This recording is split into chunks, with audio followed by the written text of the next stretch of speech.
All right, so now we're gonna cover the process of side milling. Side milling is the process of cutting using the side of the end mill, right?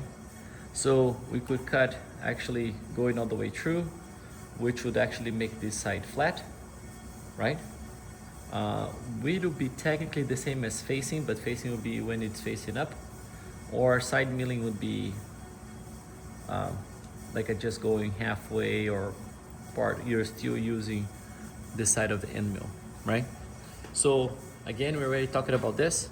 When side milling, if I don't have any other specifications, I'll just try to get my biggest end mill, because now it's actually less prone to actually have any kind of deflection from this force that I'm going to apply on the side, right? But see, in this case, because my block is actually it's not sticking out from the side of the vise, then I would have to move it that way a little bit, right? So that's what I'm gonna do first. I'm gonna prepare my piece so I can do the side milling work, right? So I'm gonna unlock it here. I'm gonna move to the side. How much do I need to have sticking out? I need to have sticking out enough material so I can do the work here, because I'm only gonna face the side. I don't have to have it a lot sticking out, right? So I'm gonna lock it again. So to lock, I'm gonna push this down and I'm gonna lock my piece. Now, what do I have to double check?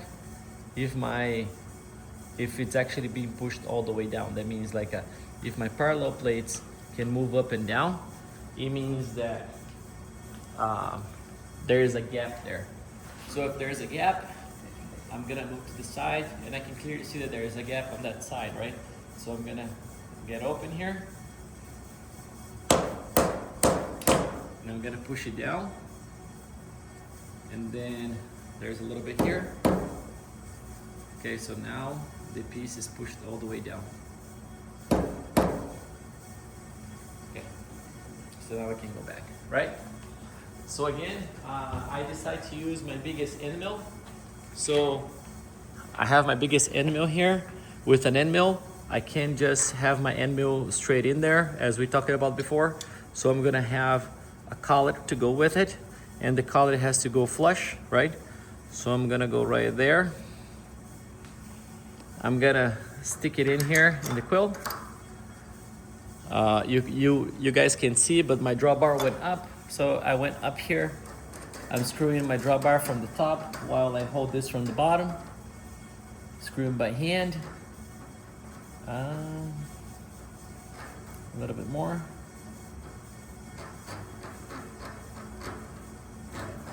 All right, so now it's hand tight. Now that it's hand tight, I'm gonna reach back here and get my wrench. My wrench goes up there on the drawbar. I push the brakes here. I don't know if you guys can see. See? I'm gonna push the brake. And then I'm gonna go on and get it tight.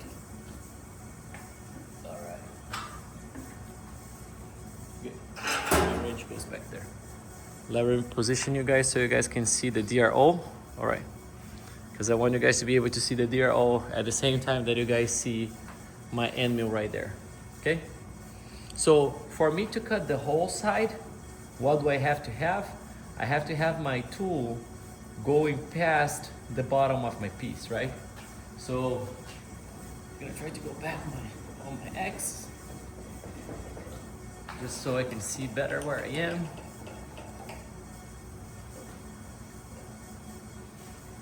I'm gonna go up with my Z. Alrighty. So now what I'm gonna do is I'm gonna move my piece back. All right. So what I wanna do is I wanna start my equipment, and I'm gonna move my piece that way until I can touch it, right? So I'm gonna start my equipment. I already have my gear in.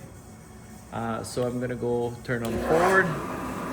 I'm at the right speed, right? So now I'm gonna go in, and I'm gonna go in very slow.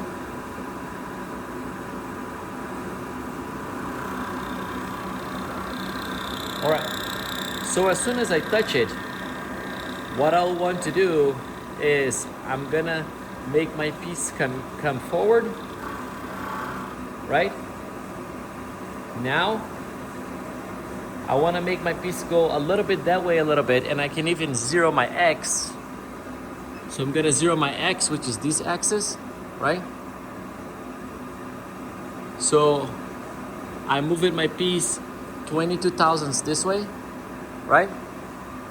So now I have two things here that I can use to lock this bed to move in the Z axis, right? So I'm gonna go lock this guy, lock that guy over there. Okay. Put you guys back up here. Now I'm gonna move my piece all the way back, right?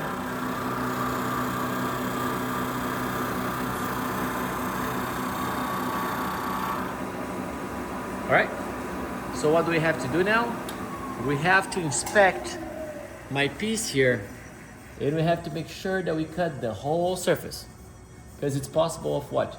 It's possible that we cut some of the surface on the back, but not in the front. We just have to make sure that we cut the whole thing. So I want to show you guys something quick. Sorry, it's gonna be kind of a little bouncy because my holder here is not the best. All right, I'm gonna move it here. I'm gonna zoom you guys in, and hopefully you guys are gonna be able to see. All right. So if we look at that surface that we just cut, it's actually pretty smooth, right? So what did we do? Get there. All right, it's pretty smooth, right? So I had my tool. I'm gonna move it back again. All right. So what did we do? We had my tool. We had our tool on the back. Our tool rotates that way, right? See, this is the cutting edge, so it rotates that way, and then we move it this way as we cut, right? So I want to show you guys something. Actually, I'm gonna move my tool on this way. What I'm gonna do now is I'm gonna zero again. I'm gonna unlock my dogs here. Okay. So now I moved my block this way a little bit, so I'm gonna take another pass so you guys can see something. So I'm gonna turn on my machine. Now I'm gonna move my block forward, so I'm gonna surface it again, right? So I'm gonna side mill it again.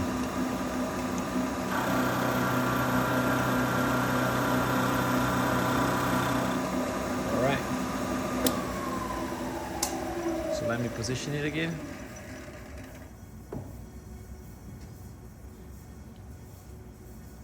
All right. You can't see the whole thing, but you can clearly see that now my finish is horrible. See? That's because my end mill here is actually rotating that way. So I'm moving forward and I'm grabbing my material and cutting going forward, right? So that's a different process than when I start from the back, and then when I cut, I get material and then I push it back. So see, like this one, I'm carving like this as I go forward. The other one, I'm carving like this as I go forward, which gives us like a much worse finish. So let's fix that.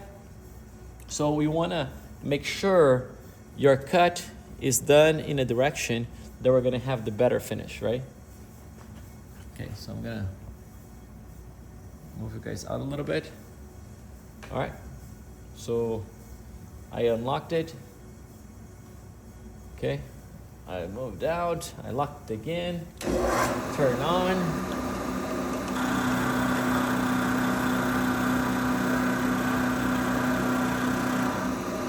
And voila, perfect finish again.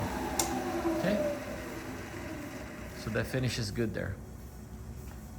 All right, so let's say I face it this side, or I side mill this side. I want to side mill the opposite side. So I'm gonna open here, turn it around, or it was already sitting like this. So I'm gonna turn it around this way. I'm gonna have to lock it again, right? Just like what we did before. Push it down, lock. I gotta check if my parallel plates are going up and down, and they are. So what I gotta do is I gotta move out here like we did before. I'm gonna push it down, right, with the hammer, with the rubber mallet, right? And the rubber mallet right here.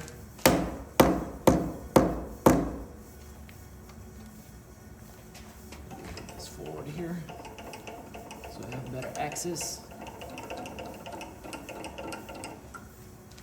So this is what I said, like on the vertical mill, it's kind of like give us a little bit more trouble when moving the piece, right? Because you always have to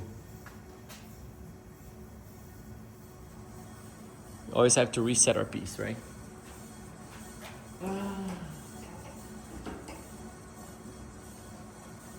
Back.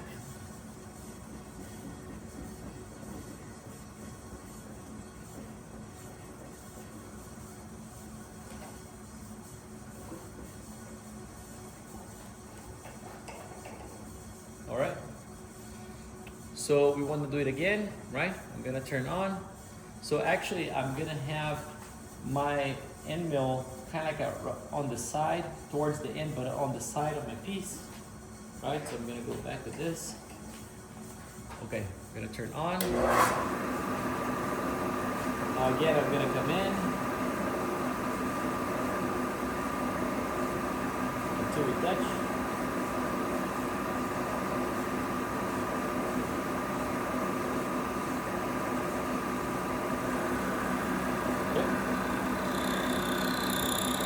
I'm gonna zero my X, right?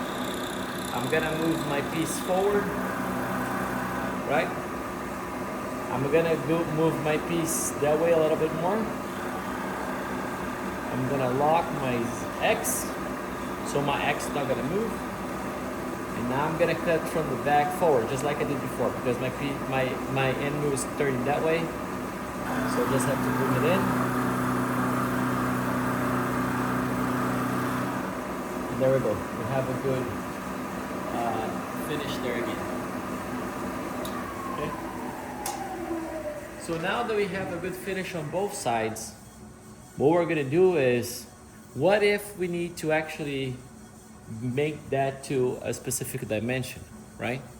So now we would grab our calipers, right? And I don't have to remove this piece from there. What I can do is I can just reach in here with my caliper, and one way that I use, actually, I just grab the inside jaws from that side, and I push them together, and then I just allow it to sit however it wants to sit against the piece there. Okay, so let's see. I have 921. Let's see, I'm gonna push it closed all the way, 0. Gonna go, and I'm gonna have, let's say 920 thousandths, right? Okay, let me grab this piece. We shouldn't use this as a table, but I'm gonna use it just because, like, you guys can see on the video. So let's say that we are at 920 thousandths, right? That's what I measured right now. let's say that we want to make this into 800 thousandths. So let's say 800, let's say plus or minus like a 10,000. So like we have to be between 810 and 790, right? So let's say that I'm gonna aim at 800, right? So what I have to do is I'm gonna have to go 920, that's where I am right now. To get to 800, which is my target, I'm gonna have to remove 120 thousandths, right? Again, we wanna take a larger pass and a finishing pass, right? So this 120, we can split between 110 thousandths and then 10 thousandths, right? So what we wanna do is, remember that we wanna cut how? We wanna cut coming from the back forward, right? So what I'm gonna do is, I'm gonna go all the way back. So this is, I didn't move my X after I took the pass to cut, and my X is actually locked, right? So what I wanna do is, I'm gonna zero, so now my position, or the position that I cut the last time, it's 0. So now I have to move it 110, right? So I'm gonna unlock here, and I'm gonna have to move 110 here.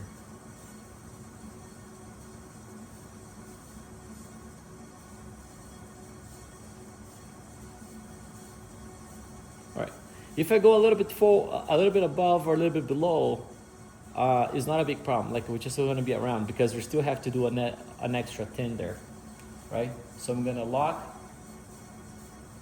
my dots here. All right. See how I when I lock, it also changes a little bit. Okay. So I'm gonna do it again.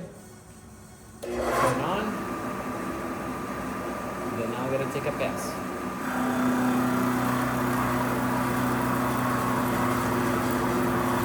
So this is me taking 110 thousandths, side milling. All right. Turn it off. Okay. Now, what I always want to do, technically, if I was at 920 and I removed 110, I imagine I should be about 810. I should be around that. But like I shouldn't trust like blindlessly. What I should do is I should just measure it again, right? It's just so easy to measure. So I'm gonna grab the prongs on the back again. And now I have 809.5, which is 110. Okay, so I'm right there. Okay. So now 810 is one of my boundaries, right? But like I'm not safe because I'm right on the edge, right? So I'm gonna take one extra pass, right? So, which is my finishing pass. I'm gonna bring it back, right? And then now the same, I'm gonna zero my X because now that's my surface, right? Because that's the last pass that I took. I'm gonna unlock here. I'm gonna move the 10,000 that's left. So I'm gonna put 10,000s there.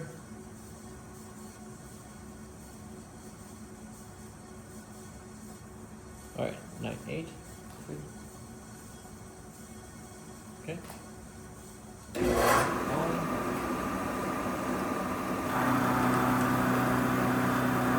So now it's a lot easier pass to take than when I took 110, right? So now, measure it again. 799.5, which is about 800. So I'm right there. So now my dimension is correct. And you saw exactly how I performed. So I have to face one side, turn around, face the opposite side. Once you face the opposite side, now we can measure and we can bring to whatever dimension we want, right? So the other thing is, remember that we always have to position how? We have to position the piece sticking out enough that we can do the work on the side. If my block was actually in here, I wouldn't be able to do it, right? All right, so this is what's called side milling, right? And I saw that I took 110 thousandths in one pass. It's not a big deal, right? Because like it's not a lot of material that I'm cutting here. It's like so 110 wasn't a problem. So like you can write it down, and like if you're gonna be side milling, you can safely take 110, right? And remember that I'm using the 3/4 of an inch end mill.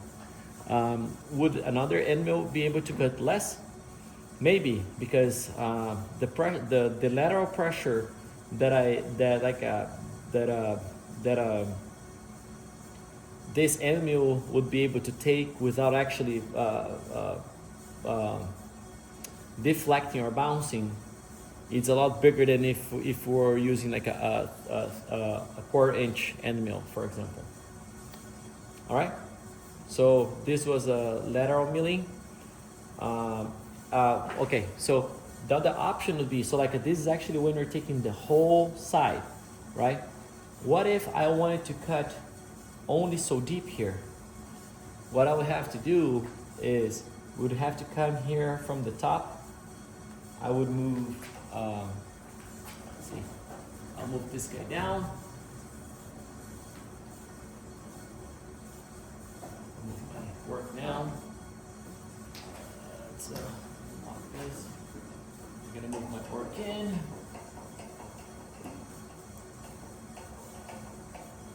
When we are zeroing, we can zero in two different ways. We can actually have a piece of paper, and then we're gonna actually have it there. I'm gonna elevate my piece here as I move. As soon as I grab it, it'll be about 3 thousandths, which is actually the thickness of the paper. So then you know about how, like when you zero your Z. But the idea is, I would want, so like if I do a touch off, that means like if I touch the top, I would want to actually do a touch off in a place that I'm gonna actually do some work. So I'm gonna remove that material anyway, right? So what I can do is I can turn around right on the corner there. Let's see. We'll go more to the corner. Okay. Now I'm gonna make my piece go up. All right. Now that's my Z. I can zero my Z. Okay. Now I'm gonna make my piece to go back. Okay. Now I zeroed my X and I zero my Z, right?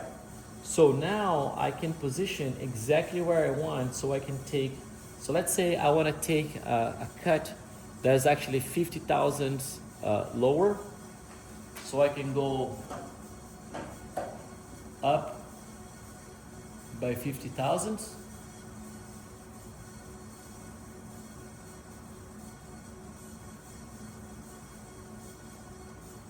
This is a 1 inch piece, so like it's gonna be right at the center there. Okay. Oh, actually, like it'll be 500 thousandths for it to go half. Okay. All right.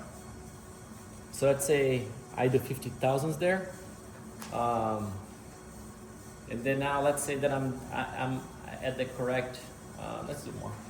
Let's do 100 thousandths. 150. Just so you have a good divot there, so you can measure.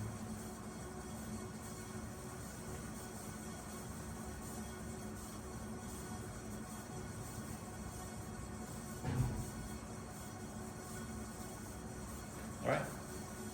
So let's say that now I can move on my X, so I know exactly how much I'm removing, and then I can make this one lock. Turn my X, turn my machine on, and then that'll get the same process.